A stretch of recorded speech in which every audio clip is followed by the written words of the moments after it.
Does my team actually trust me? That is the question most leaders never ask. They ask about numbers, they ask about deadlines, they ask about performance reviews, but trust, that one gets skipped. And it is the one and only thing that actually matters. I have worked with leaders who had every qualification you could ask for: years of experience, strong track records, clear vision, and their teams were still holding back. Not quitting, not pushing back, just doing enough, hitting the number, but never bringing their best. It was not about a motivation problem. It was not a generational problem. It was a trust problem. And the trust did not break down in one big moment. It eroded in dozens of small moments those leaders never even noticed. Trust is not built where most leaders think it is. In this video, I'm going to show you 3 ways to build it or rebuild it, so stay with me.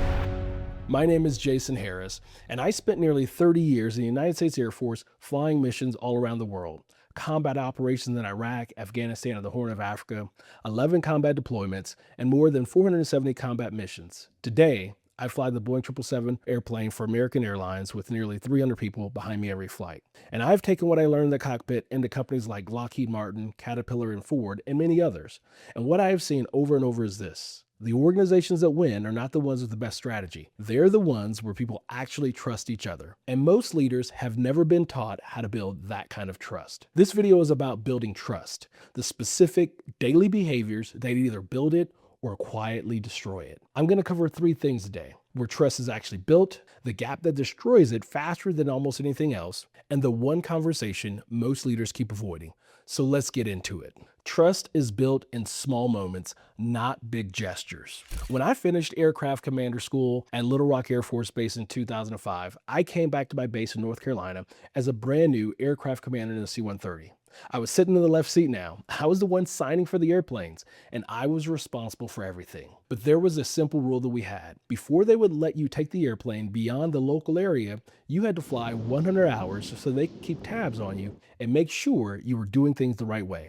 And at this point, I had not hit my 100 hours quite yet. One day, our director of operations, a colonel, comes to me and says, "Jason, I need you to fly a mission today. I need you to take this airplane from North Carolina all the way into the mountainous terrain of Colorado. We've got a broken plane out there that can't complete its mission without a replacement engine. And you're my guy, and I need you to get it there." I says, "Look, sir, I appreciate you offering this opportunity, but I'm not your guy. I'm not qualified, and I don't have the 100 hours required, and I don't think I'm quite ready." He looked at me and he said, "Jason, you went through aircraft commander school, right?" Of course, I said, "Yes, sir." He said, "I certified you, right?" I said, "Yes, sir." He said, "Well, Jason, here's the thing. I certified you, and I know that you're ready. I know the training that you've gone through. I've flown with you on your aircraft, and I've flown with you on formation just 1,000 or 2,000 feet apart. And I know that you're competent, you're capable, and you know what you're doing." It was in that moment he was instilling a level of confidence in me that I didn't even have in myself. He was allowing me to borrow his confidence in me. That day, I flew that mission. I landed at Peterson Air Force Base in Colorado Springs, high altitude, wintertime, mountainous terrain, one of the more challenging airports we had. And I got to show my uncle, his son-in-law, and his best friend, all 3 of them Army veterans and paratroopers who had jumped out of that very airplane, what their legacy of leadership had made possible. But here's what I want you to understand. That colonel did not build that trust in that one conversation in the hallway. He built it across every flight, every formation flight, every evaluation over the months prior. He had been watching the entire time. I just didn't know it and didn't realize it. That colonel, he never gave me a speech. He never pulled me aside and said, "Good job." He was present constantly, and he was watching constantly every time we flew, and even in the hallways when we weren't flying. And when that moment came, there was no hesitation. That's what trust looks like when you build it over time. It's quiet until it needs to be loud.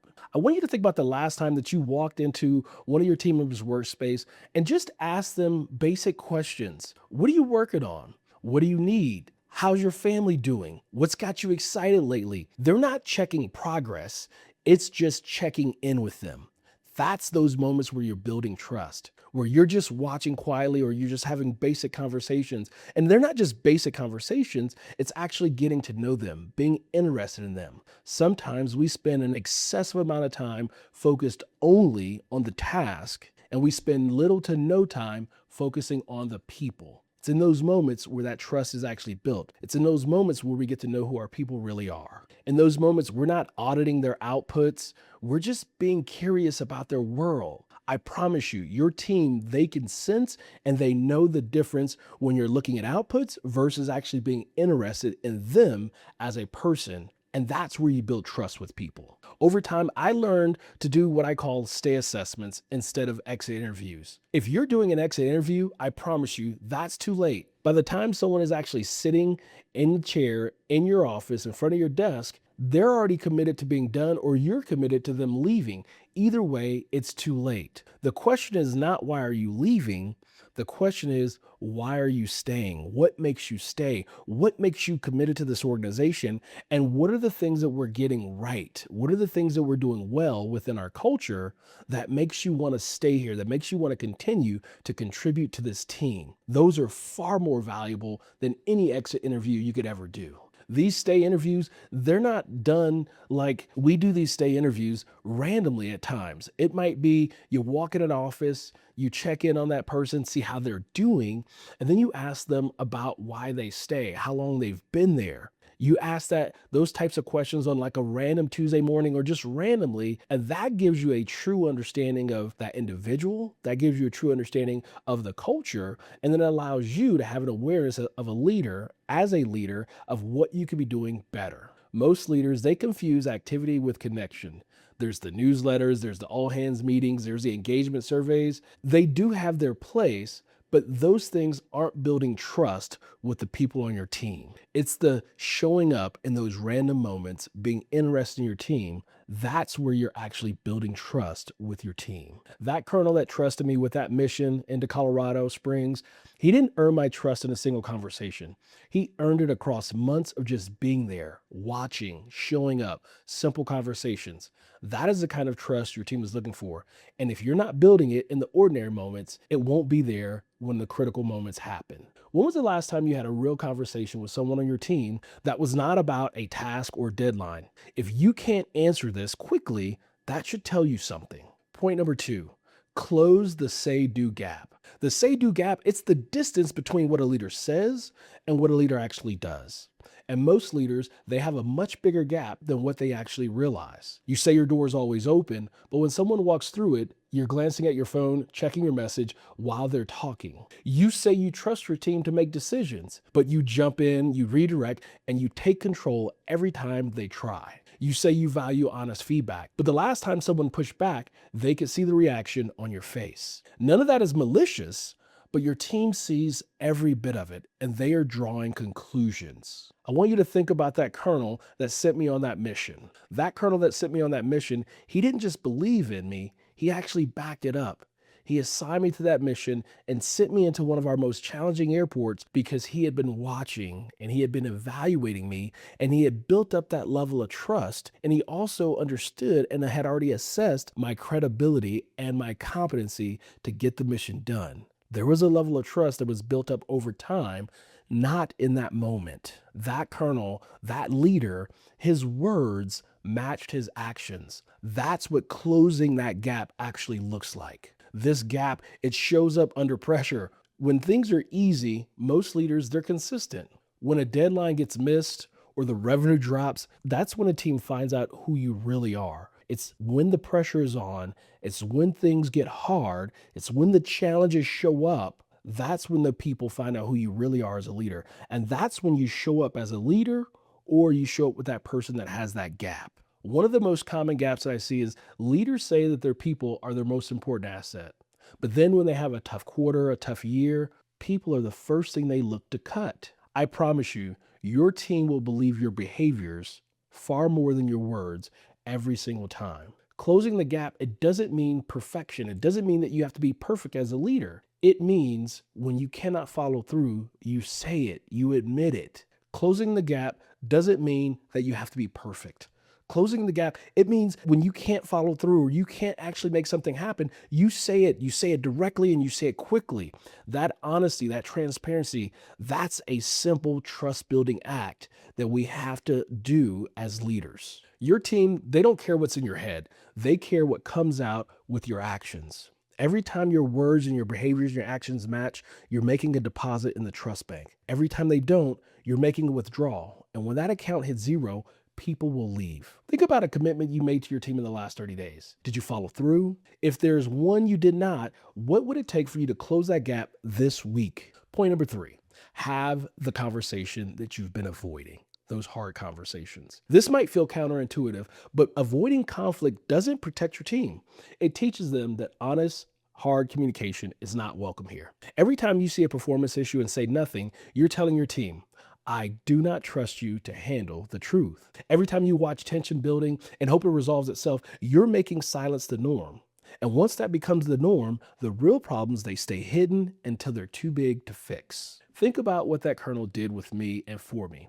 I told him I wasn't ready. He could have said, okay, I'll find someone else. Instead, he looked me in the eye and he said, I certified you. I know who you are. I know what you're capable of. And he challenged my self-doubt directly with honesty and care. And that changed how I operated as a leader, and it changed my career. I've seen more teams destroyed by avoidance than by conflict. When one person is not performing and no one says anything, it sends a message to the whole team. And I've also experienced this personally, where I didn't get feedback from a leader, another operations director in a different squadron, and I asked about my performance. And instead of giving me feedback, instead of having the hard conversation and telling me where I could improve, he chose not to say anything.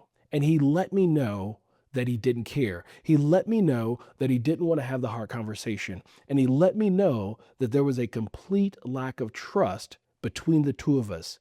And I trusted him even less as a leader in my squadron because of his lack of being willing to have the hard conversation. When one person is not performing and no one says anything, that's sending a message to your team. What it's saying is that the standards don't matter here.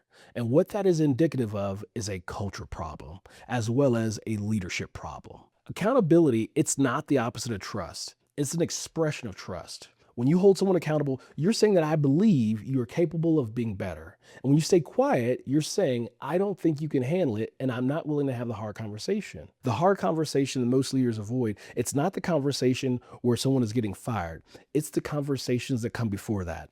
It's those early, honest, direct conversations that say things like, here's what I'm seeing, here's how you can improve, here's the impact on the team, and here's where I need you to step up, here's why I need you to be better, here's where I need you to perform, and here's the level that I need you to perform at. It's those early, honest, direct conversations that make a significant difference in the culture.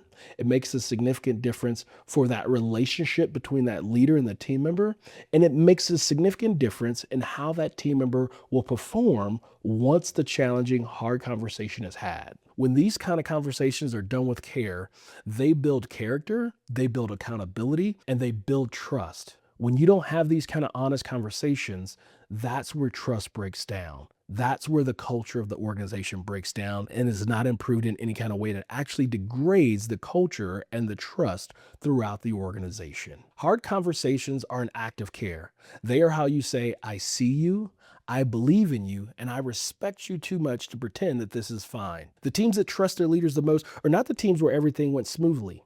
They're the teams where honest conversations happen early and with care. That is what I call leadership, and that's what it looks like. Is there a conversation that you've been putting off? You probably already know what it is.